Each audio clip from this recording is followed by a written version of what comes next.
Hey lovely people, welcome back to my mini blog. তো আজ হচ্ছে সানডে, আর আমি সকাল সকাল উঠি ভাইয়ের এই স্পাইডি টি শার্টটা চুরি করে পরে নিয়েছি।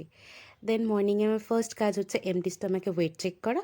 তো সেটাই চেক করে নিলাম। দেন উঠোনে হাঁটতে হাঁটতে একটুই মেথিসিড ওয়াটারটা খেয়ে নিচ্ছিলাম। তো বাপি অনেকগুলো গাছ বসিয়েছে, তো সেইগুলোকেও দেখছিলাম, বেশ নতুন পাতা গজিয়েছে।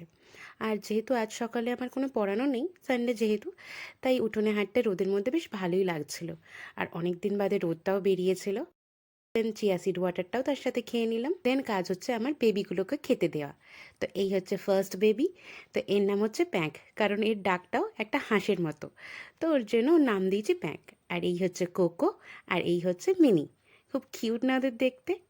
দেন ওদের খাবার দেওয়া হয়ে গেলে আমি আমার ব্রেকফাস্ট বানাতে চলে যাই।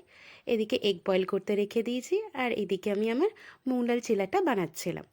দেন ব্রেকফাস্ট বানানো হয়ে গেলে উঠোনের সামনেটা বসে ব্রেকফাস্ট এনজয় করছিলাম। I love this kind of slow Sunday. বেলার দিকে আমি আমার ওয়ার্কআউট সেশনটা স্টার্ট করে দিই। তো আজ হচ্ছে আপার বডি। তো আপার বডির কিছু এক্সারসাইজ করে নিচ্ছিলাম। আর আজকে এক্সারসাইজ করতে খুব গরমও হচ্ছিল, যেহেতু রোদটা বেরিয়েছে। দেন স্নান সেরে এসে আমি আমার সানডেতে যেই কাজগুলো থাকে সেই কাজগুলোকেই সেরে নিচ্ছিলাম। দেন সেটা হয়ে গেলে আমি নিজের লাঞ্চ বানাতে চলে যাই।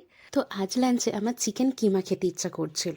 তো সেই জন্যই বানিয়ে নিলাম চিকেন কিমা মশালা, তার সাথে কিছু বয়েলড ভেজিটেবল, আর স্যালাডে ছিল শসা। ভাবলাম সানডের লাঞ্চটা কত আরাম করে টিভি দেখতে দেখতে খাবো, কিন্তু আমার কপালটাই খারাপ, কারেন্টটাও সেই সময়তেই চলে গেল। তাই এমার্জেন্সি চলেই গরমের মধ্যে আমাকে লাঞ্চটা খেতে হলো। লাঞ্চের পর আমি কিছুটা ঘুমিয়ে পড়েছিলাম। এখন বাজে 5টা, আর আমি রেডি হয়ে আমার ইভিনিং ওয়াকে বেরিয়ে পড়েছি। দেন বাড়ি ফিরে এসে একটু শাওয়ার নিয়ে নিলাম। তো শাওয়ারের পর আমি একটু আমার এগ বয়েল খেয়ে নিচ্ছি for post workout. And that's it. Bye bye.